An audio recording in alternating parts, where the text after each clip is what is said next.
Hello. How are you? Nice to see you. Hope everyone's doing well. Happy to be together. We are going to dive into some live callers today, talking about family estrangement. How was your holidays? This is the first live, I guess, post the holiday rush. Did it feel heavy? Did it feel doable? Was it hard? How are you feeling? Here in the chat. Hey, good morning from Mexico. It was hard, difficult. Yeah, it was okay. Got through it.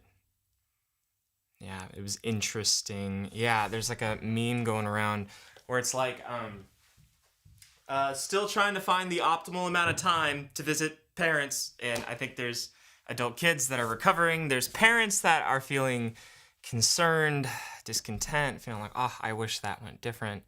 And then there's many of us where it was just kind of medium. Wasn't great, wasn't awful. It's just like, all right.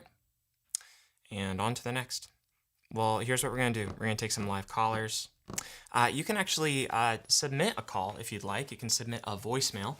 I kind of preview these ahead of time. You can go to speakpipe.com/Matthias. It's in the bio of the YouTube channel, of the Facebook channel, I think on Instagram as well. If you look kind of in the description, the caption below, you can find that channel. Leave me a question. Happy to address it if it fits. Let's dive in, shall we? All right, first caller. Let's get to it. Opportunity to ask questions. My situation is that I am in I didn't start it from the beginning. And now SpeakPipe doesn't want to play ball. Let's try here. contact with my mom, but it's a kind of a high conflict. Nope, I'm going to refresh. We're going to get this right. It's okay, everybody. It's okay. All right, here we go. Hey, Matthias, thanks so much for giving us the opportunity to ask questions. My situation is that I am in contact with my mom, but it's a kind of a high conflict relationship.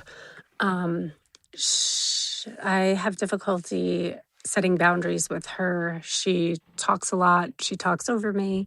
I feel like she doesn't listen. We have certain topics that are kind of safe Is it cutting out topics, for I you? would say, It's cutting where, out for me. Let me you know, rewind a little bit. houseplant. Let's give it a moment to catch up. Good old tech, everybody. I have difficulty setting boundaries with her. She talks a lot. She talks over me. I feel like she doesn't listen. We have certain topics that are kind of safe topics, I would say, where, you know, houseplants and Wordle and the weather, basically. I like houseplants. But I really would like her support in other things that are going on in my life, and I want to be less guarded. She's told me that she's afraid of me. And I can tell you that I feel like she doesn't respect my boundaries. So I have to be kind of aggressive, actually, in telling her, no, I'm not going to listen to you, or no, I don't want to do that. She gives a lot of advice based on, honestly, you know, what I don't think is a particularly worldly life experience. And so that becomes frustrating to me as well. So what I'm looking for help with is how do I set a boundary in a respectful, compassionate way that doesn't put her on the defensive? Okay, I can summarize it for you if you couldn't hear it. Give me a cue in the chat. Here's kind of what she's saying. She's saying that there's a circumstance where her mom kind of interjects with a lot of criticism, a lot of advice, a lot of suggestions that she doesn't really align with. She doesn't find them helpful. She feels like she kind of has to bat her mom back and tell her, like, hey, that advice is not welcome. Oh, someone says, I heard it okay. Okay, good. I'm glad you heard it. Well, I can gather it. But yeah, that advice is not welcome. Please stop. And she feels like she has to be kind of aggressive, and that she's worried that her mom is taking offense to that, and her mom has called her mean in response, or that she's nervous, kind of scared around her. So tricky. What do we do in that circumstance? You know, I think the thing that comes to mind first is, like, there's a generational difference that is really helpful to know. I'd say especially true with parents who are in their 80s, 70s. It laxes up a little bit in the 60s, 50s, but maybe not by much. Where like the main parental activity is something that I call sculpting. And what sculpting is like I'm gonna try to help you. I'm gonna try to take away the stuff that is inhibiting you and that is might be hurting you, and I'm gonna try to add and kind of shape things and form things in you and your character and your approach and your style and your skill set, whatever that is gonna help you in life. So my job as your parent is to make sure you succeed in life. And I'm going to do that through almost kind of like just like with a hammer and chisel on a big thing of marble, just kind of etching away at you slowly but surely, just to kind of bring out the majestic sculpture underneath. But I think modern day adult kids, let's say post 1980, experience that as criticism and rejection. That you're essentially calling me not good enough, that my mode of self-expression is not sufficient, and it's not just that you're trying to help me, it's you don't accept me. You don't you're not it's not as just as like you're not proud of me, or you're not, it's deeper. It's like you fundamentally do not accept who I am on the most kind of extreme pieces of it. Now, there's kind of a spectrum here. Because on the parent side, it's not like the parents are totally off the hook that they're just trying to help their kids. Why are the kids taking it the wrong way? That's not the right way to look at it, because there are parents who are just critical and negative and ultimately do not trust their adult kids to make decisions in their life that are good for them. And a lot of that is fear motivated. Some of it is maybe this kind of like narcissistic desire for control. I think that's the vast minority of circumstances. The majority of it, especially from mothers, I think is an anxiety around their kids experiencing pain and hardship. And that anxiety then motivates them to sculpt and to try to like ward off any potential for anything bad and to get overly involved. But again, that anxious suggesting, leading questions, the reminders, all those things are experienced as rejection of the kid. Essentially, it's something like in the middle space is something like, I don't trust you to make decisions. And I think that's actually true. I think that a lot of parents don't trust their adult kids to make those decisions. And I think that the growth point for many of the parents is you got to trust your kid to live their own life. And if they're rejecting your advice, you got to take a hint and then back off. And then it's like, but they're going to make a mistake. Correct. I mean, maybe they're going to make a mistake. Maybe you can see further down the road and they're really making an error. Fine. They can adapt. You need to trust that they can adapt. You need to trust that they'll learn from their experiences. You need to trust that some lessons are only learned when you experience it. But I can warn them. They're not listening to you. And all your advice is doing is pushing them away. So it would be wise if you stopped. That's just the basics of the circumstance. Let them live their lives. And if they ask for your advice, offer it. And if you feel really compelled to want to warn them, ask permission first. Hey, when you said that you're thinking of quitting your job because you're not really liking it, and you can just own your feelings about it. Man, that just makes me feel anxious because of how much I care about you and how much I want you to be okay. I have ideas on how to navigate that. Do you want to hear about that? Do you want to hear about some of my input, my feedback, my ideas? Or do you want me to trust you? That's it. Because it's not like, do you want to hear my ideas or do you feel like you got it? Because that feels almost disingenuous from the parent, because it's like, I don't think you got it. But the thing you need to trust is not that they're making the best decision, it's that they're going to learn, that they're going to figure it out. And they might have access to information you don't. Because you might think, well, you should really line up another job first before you quit this one. Don't quit this one. You're not really in a great financial situation. Do you have 3 months of savings? Might take you a little while to find a job. And you're like, stop. They're going to be okay. They're going to quit their job, and they might find another one quicker than you think. It's a different economy than, when you were 26. They can drive Uber. I don't know. Like, there's lots of different things they can do pretty rapidly, depending on where they're at in the world. And maybe you're right. Maybe there actually is going to be an issue because, well, their mortgage is pretty high, and Uber isn't hiring. They're kind of already at max capacity for the city that you're in, and yada, yada, yada. Then it's like, okay, they're going to learn from their mistake. They'll figure it out. No, but then they're going to run out of money.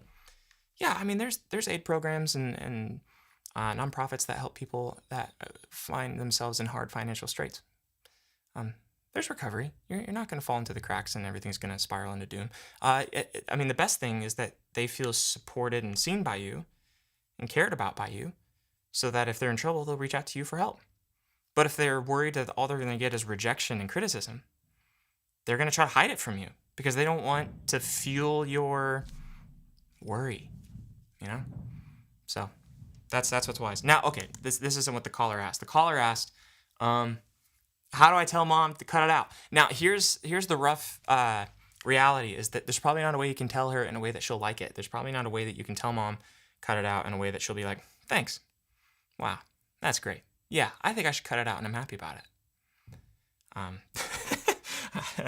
mean, if you can think of a way, let me know. I haven't found that magic sauce. I think the reality is that you hold your ground, you hold your boundaries, you speak from your values, and you let your mom have her disappointed reaction. Mom, I'm not looking for advice right now. I'd like to figure this out on my own. I would love it if you listened. Some encouragement would be welcome, but I don't need input or advice right now. And then if they still, kind of push back, like, no, blah, blah, blah, blah, blah. It's like, I'm a really big fan of helping parents with cause and effect. Being really neutral, not emotionally charged. I'm not yelling. I'm not raising my voice. There's not an anger energy. It's very neutral. And it's something along the lines of like, Mom, when you say that, I feel far away from you.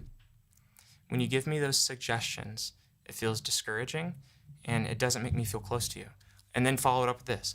I want to feel close to you. What makes me feel closest to you is if you listen and you hold back on your suggestions until I ask. Now, that is not a guarantee that they're going to respond positively to that. That's actually not really the goal of that statement, because the goal of that statement is to help your parents track. Like, I want to give them cause and effect. And if they see me pulling back, I want them to have breadcrumbs to follow, which are, I explicitly laid out, when you do this, I feel far away from you.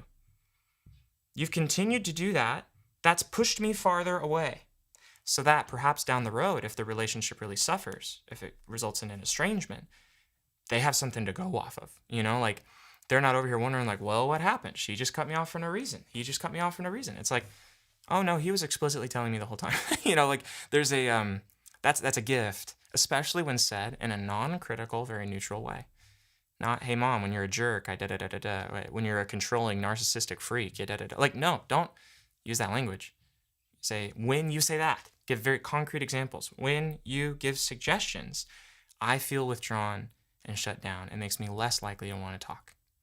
When you can listen and simply offer me some positive encouragements with no suggestions or leading questions, I feel a lot more relaxed and I'm a lot more likely to discuss these things. And then you hold the boundaries. Ultimately, we can't control someone else's reaction, but we can influence it.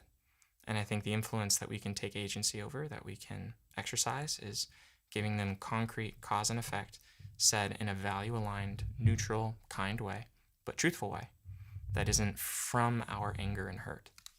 Okay, next question. Is that all right? Anyone in the chat vibing with that? Or someone said, what did I miss? Sorry, you didn't get here at 10. You guys know, I do these lives Tuesdays and Thursdays, 10 a.m. We're talking estrangement because the estrangement membership that I have a group of, several thousand, have gone through the program, but we have it kind of fluctuates. We have a group of people that are both parents and kids in a program, in a kind of community where we get on live calls and we work through family estrangement. We work through conflict. We work through places where people get stuck, trauma, hurt, abandonment, parental alienation. We talk about all the complexities. It's only open for another couple weeks. We're going to close it down here soon, and then we're moving on. Valentine's Day is coming up, so we're going to be talking about romantic relationships, kind of like shifting focus from family onto partnerships and marriages. And so we're only going to have the estrangement club open up for another 2 weeks or so. So if you'd like to join estrangement.com, you can check that out. Just go to estrangement.com. All right. We're talking about estrangement for the next couple weeks, though.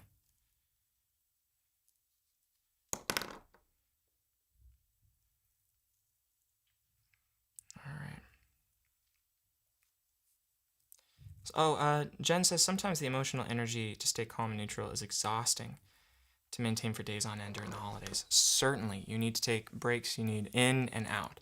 You need social support. You need friends. You need people you can talk to, so that the emotional charge just doesn't build up and build up and build up. Yeah. Jill says, I think moms are more capable of hearing what they don't want to hear.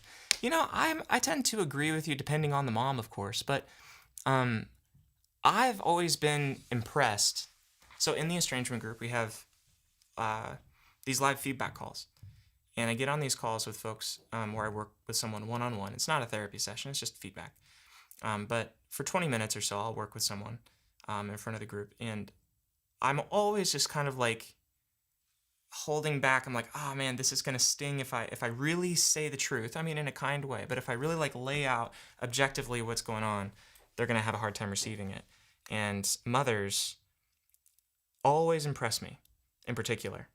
When I lay it out, that they're responsive, they're quick to grab it, and they're like, oh, okay, I get it, I'm in. And then they take it in stride. So I'm always impressed. Perhaps the narcissistic mothers that the kids keep telling me about are not joining my group. That could be it. A little bit of sample bias there. All right. Yeah, someone says, can't wait for the marriage lives. Come on, we're doing it. Me and Jimmy Knowles, we got plans, if you know who that is. I'm excited. All right, I should have a scene where you guys can read the comments with me. Doesn't that make sense? Let's do that real quick. I'm just going to build that. Sorry, I didn't build that ahead of time, but...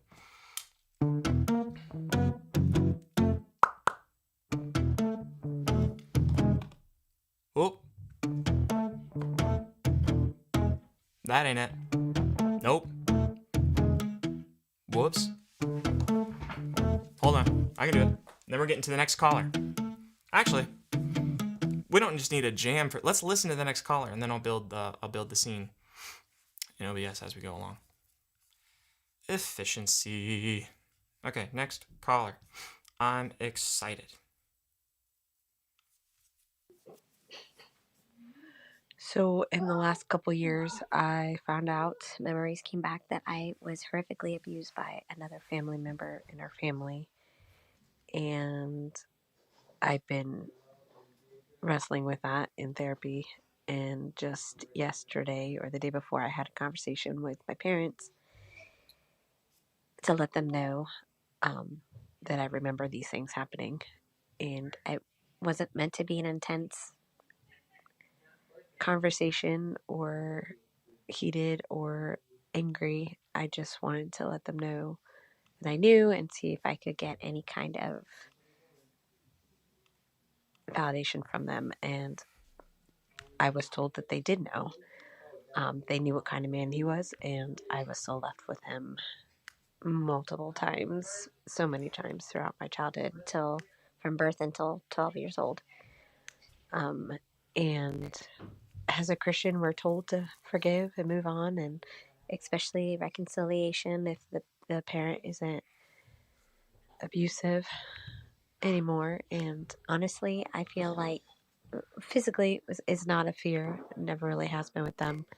Emotionally has always been emotionally abusive.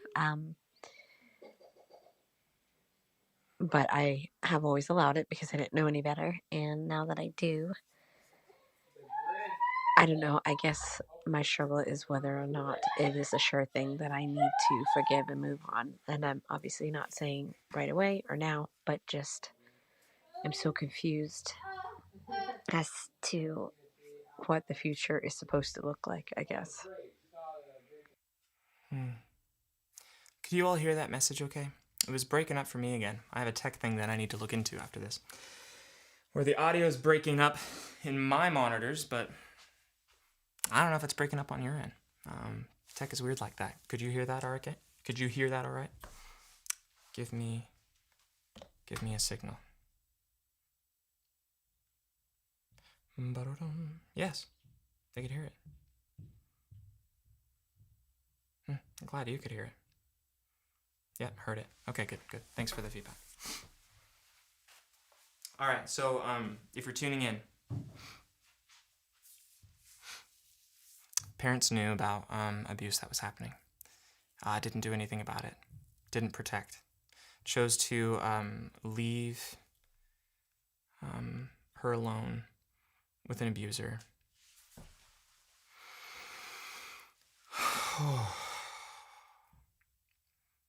It breaks my heart. It breaks my heart how common it is. I don't think that a lot of people know that 1 in 7 girls, sorry, I got that stat wrong. 1 in 12 boys, 1 in 4 girls have had a sexual advance before they were 18 by an adult. Isn't that a wild statistic? 1 in 12 boys, 1 in 4 girls. So you could average that out, 1 in 7 kids. And families so often just try to push it under the rug, not talk about it. And even when they know what's going on, they don't intervene. And the big question is like, why in the world do they not intervene? Why are we talking about it? Why is there not acknowledgement of it? Like, why isn't someone held accountable? And this caller, I just, my heart breaks because there's also a piece here that's like, do I need to forgive my parents for that? Because you can hear it in her voice. She's like, I'm mad. I know that my faith, so it sounds like she's Christian. I know that my faith asked me to forgive, but I feel so betrayed. And I think that I want to give my response from a couple different angles here. One is to say that forgiveness and trust are two different things, two totally different ball games. Forgiveness has to do with the inner process in you, the kind of resentment, anger, bitterness, just the emotional burden that you hold related to the betrayal, that you can surrender. That, it sounds like you're Christian, that you can bring to the foot of the cross and give to the Lord. He can hold that. He can seek justice. He can forgive. He can be the judge and the jury and the one who pursues justice. We can give that over, right? What a relief. We don't have to be shackled to the emotional burden. We have lots of different words for that in the therapy world. So in therapy world that's like non-religious, we talk about releasing the burden. We talk about laying down the baggage, acceptance. I don't know. Those aren't all the same thing. There's a Venn diagram there, but not attaching or clinging to the emotional burden. Lots can be said on that point.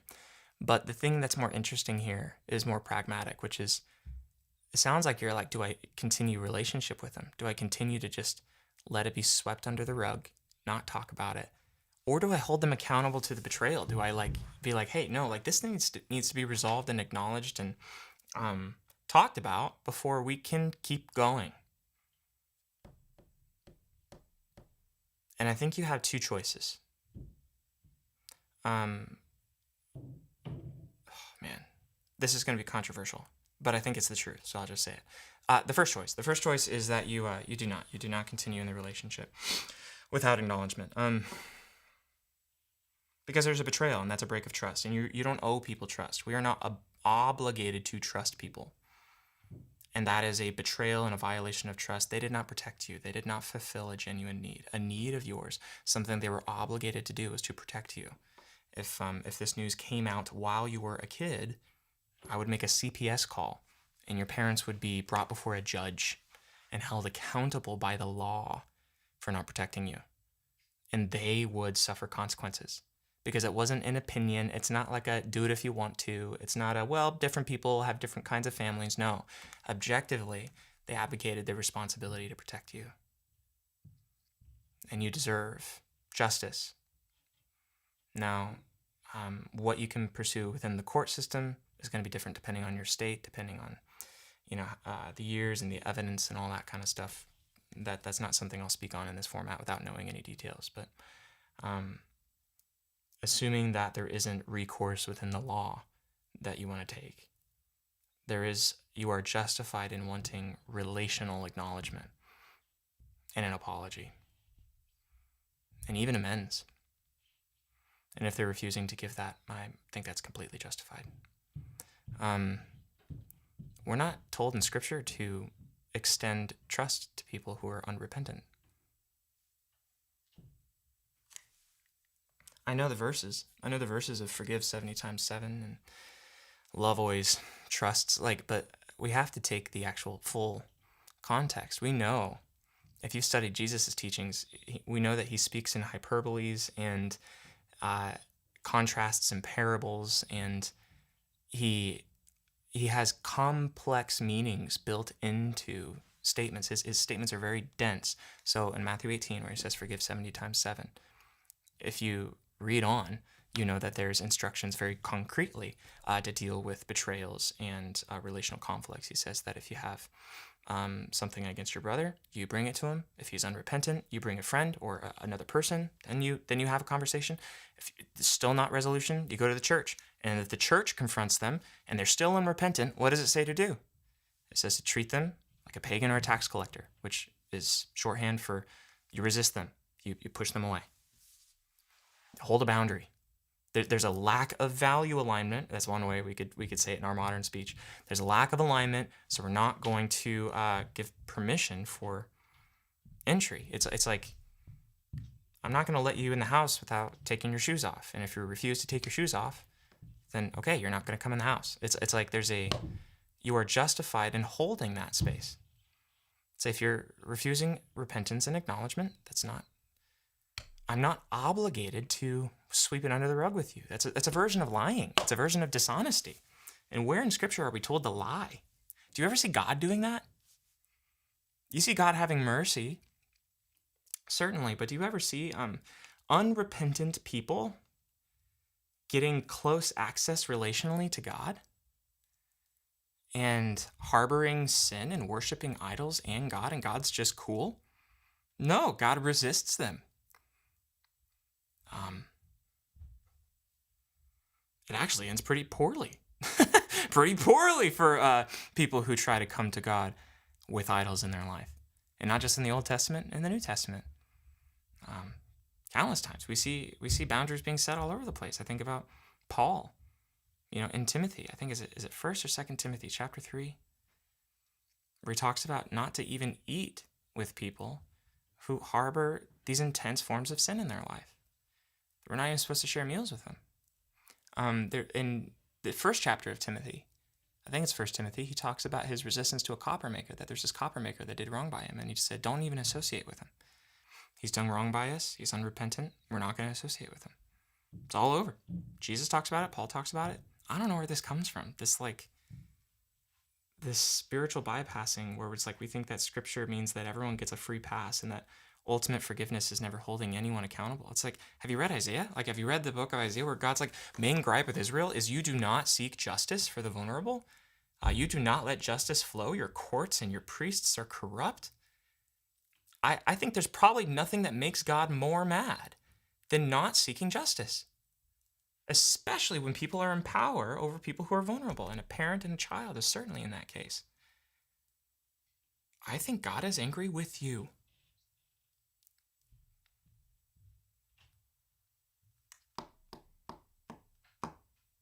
Now the second option. Okay, the second option's not going to be as popular. People are going to be frustrated with the second option, but it is one of your options. I'm not even saying this is the option you should take. I'm just saying it's another option, which is you personally heal. You choose to have a surface relationship with your parents, and you let go of the demand that they acknowledge it. Here's why this is an option. I've seen several people take it. It doesn't make sense to me. I'm not in the circumstance where I had a parent who was abusive towards me. So I can't fully relate to the inner world. And so I want to kind of hold that people have a diverse range of reactions to things like this. I've seen several people, all of them Christians, who have chosen to have surface level relationships with their parents, even though there was either past abuse or, in the case of they knew about abuse, didn't do anything, and they've chosen to have relationships with them anyway. and it doesn't seem fueled by parentification. These are friendships I've had, not clinical situations. These are friendships. Doesn't seem fueled by parentification, enmeshment, all the negative stuff. It seems like a very value-aligned, gracious, merciful position to be like, you know, I'm gonna accept the reality of this, but I still want a relationship with you. And it's less a statement on what's right or wrong about the parent's decision. It's actually more about just their internal desire to be like, I don't want to lose my relationship with my mom. I don't want to lose my relationship with my dad. I've had a lot taken away from me already. And that's one thing I don't want taken away from me. And I think it's as simple as that. I think it's as simple as like, I want to. I still want to hang with my dad. I still want to have my mom in my life. And from their point of view, it's like, it's not fair that I get abused and then I don't get acknowledgement and I have to lose my mom. Not fair. So if I'm making the choice, I still want to have a relationship with my mom. Does that make sense? The position of that, it's like, because the reality is like there's not necessarily like a real big range of risk in engaging with mom, because in a lot of like betrayal circumstances, the reason you heal from a betrayal is because you're asking the question of like, well, I don't want it to happen again. We need to heal. I need acknowledgement. I need an apology because I need to be certain, or as close to certain as I can be, that you're not going to betray me again. But in this circumstance, there's not really the option for her to betray you again because she's not in charge of who you spend time with. You are. So you're an adult. You govern your own safety. There's not the same risk of mom leaving you alone with a stranger. And so the risk is non-existent, as far on along that dimension. So what these folks that I know that have made that choice, their line of reasoning is along the lines of like, well, I govern who I'm with and who I'm not with. I'm in control of my safety. So what's the real risk here? It's meaningful for me to continue to have connection with them. I've given the emotional burden of the betrayal over to God, and it's my preference to be in connection with them, at least on a surface level. Okay, like, good for you. I'm that's fine. I don't think that's the more moral choice. I don't think that's the more evolved choice, personally. I think that's just a choice that some people make, and people are allowed to make a diversity of choices. I guess the controversial thing about me bringing it up is I don't think it's necessarily an unhealthy choice. If it's enmeshed, if there's still trying to win the approval, trying to get the affection, there's some sort of weird attachment to the figure, especially if the figure was the one doing the abuse. Oh, of course, that's like red flags on the field, But hey, human life is complicated. Fair enough. Relationships are complicated. It's all surprising. Let's look at the comments a little bit.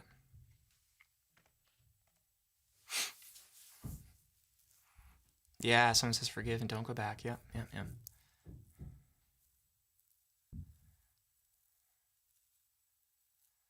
Okay, not much in the chat there. Let's go over to Instagram. You guys can't see Instagram. That's a bummer. Let's find out a way that you can see Instagram. What if we do this? Whoop, hey yo. And then I take this view. I promise I'll correct all this later, guys. So that it's not a big eyesore. Alrighty. Hi, Instagram. Let's do this.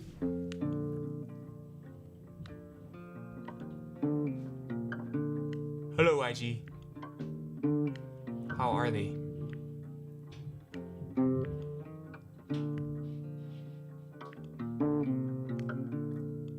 How you feeling about it? All right.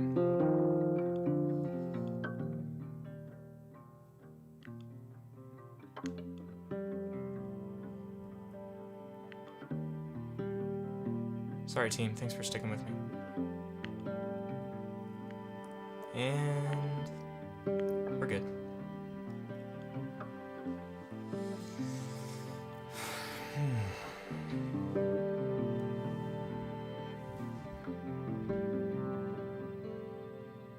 stuck between wanting a relationship, however worried about the grandchildren side of things. Support boundaries that protect them. I think in cases like this, it is an option to have a relationship with the parent and to not introduce the kids, to not have the kids be a part. The parent, of course, is going to protest to that. And that might be something worth, if it's important to you to have the relationship and important to you, of course, to protect the safety of the kids, your options are to bring in the kids on a supervised, dimension, or not introduce the kids. I think that's the safer option. Because the context here is, of course, assault. And so I think that's most wise, but complicated, certainly. Hi from Boston. Hi, Patchy.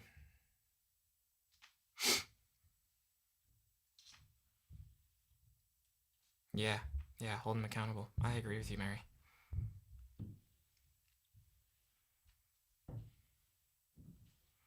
Hi, Charlie. Spokane says hello.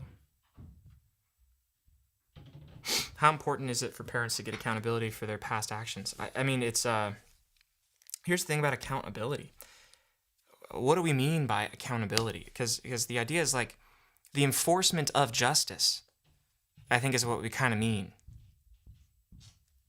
But you can't force someone to, unless you have the power of the law, you can't enforce that someone take accountability. And it feels weird because it's like, do we let them off the hook? And my question is always like, well, do you have them on the hook? Because if there's an emotional wound that is not within the domain of something that you can enforce or the law, then your only option is to try to compel them to own up to it or to get distance from them. That's just pragmatically your only options. Is like I set distance or I try to compel you. And so if they're not being compelled, then your option is to get distance. But as far as like to hold them accountable, it's like, how do you do that? You call the cops. I mean, there's so many circumstances where you don't have legal recourse. Does that make sense?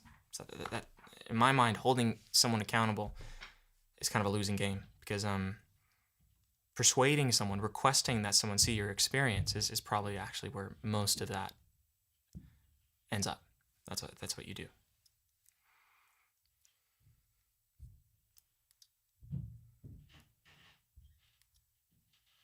Bipolar. That makes it tricky. Yeah, for sure.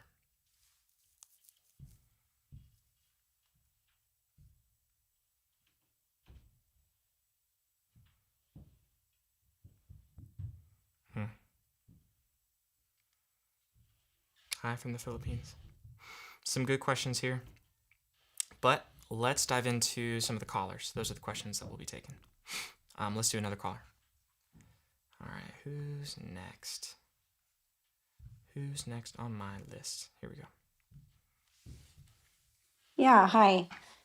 Oh gosh, where do I start? I have a pretty extreme scenario. I've been no contact with my mom for about a year. But the truth is, was my first bully. And I really always was victim to her behavior. I think where it finally became a point of no return was when she would get mad at me. She would threaten to call Child Protective Services and make a false claim about me to try to hurt my family. Hold on. What? And What? No. No. Hold on. Let's hear. I gotta hear that one more time. was when she would get mad at me. She would threaten to call Child Protective Services and make a false claim about me to try to hurt my family. Oh my goodness. Okay. That's a felony. You can't do that. That's a Class E felony. A false report, a malicious report to Child Protective Services, that could land you in prison in Tennessee for 1 to 6 years. I mean, depending if you're a repeat offender, depending on the severity of it. Yeah. You go to jail. That's extortion. That's wild. That's insane. Okay, we just need to acknowledge how insane that is. Keep going. And it got to the point where I let it happen one time. In my mind, that's a cutoff. Like I'm sorry, if you're gonna extort me and try to get my kids taken away from me, you're not a safe person. But okay, let's hear it out. And let her say, I'm sorry, I was mad. That's why I did it. And I forgave her, and it happened again. And sorry, I'm so bewildered by it. Sorry, I was mad. Yeah, it's like waving a weapon in front of someone. Sorry, I was mad is not a good excuse. It's not a good reason. family. Whew! And it got to the point where I let it happen one time and let her say, you know, I'm sorry, I was mad. That's why I did it. And I forgave her, and it happened again. Ah! And obviously there was other behaviors there, but yeah, I mean, that specifically was just, I couldn't keep taking that behavior. So I went no contact. And my question is really like, will I get to the point where I don't care what narrative she's telling other people? Because I'm just not there yet. Why would you not She care? Hold comes on, from hold a on, hold on. large family, and I would care. I would care if she's telling people I'm like abusing my kids. Who wouldn't care? You know? so I've noticed that going no contact with her in the last year has really resulted in everyone on her side going no contact with me. Oh no. All right. Just, you know, So she threatens reputation destruction through calling CPS, and then you cut her off, and then the whole family turns against you. Obviously, we don't know the details and the circumstance. That sounds like she's going through reputation destruction through the family. For anyone who's wondering what narcissistic behavior looks or sounds like, this is seeming like it. We can't diagnose someone through a degree removed report like this, or much less a 1 minute call, obviously. I'm just saying, when you look through the DSM on narcissistic behavior, exploitation and reputation destruction, vindictiveness is one of the key aspects of narcissistic behavior. I'm like pretty reticent to like throw the narcissist label on people. I just think obviously we need more assessment and all that kind of stuff, but this kind of behavior is so exploitive and intense. It'd be a justified place of inquiry. Let's say that. but um, she comes from a large family, and so I've noticed that going no contact with her in the last year has really resulted in everyone on her side going no contact with me. Just, you know, whether it be commenting on Facebook, saying hi, sending Christmas cards, I think is the most evident in that they're just not talking to me anymore. And I know that, you know, she's probably spinning a narrative where she's the victim and her daughter cut her off and she doesn't get to see her grandkids.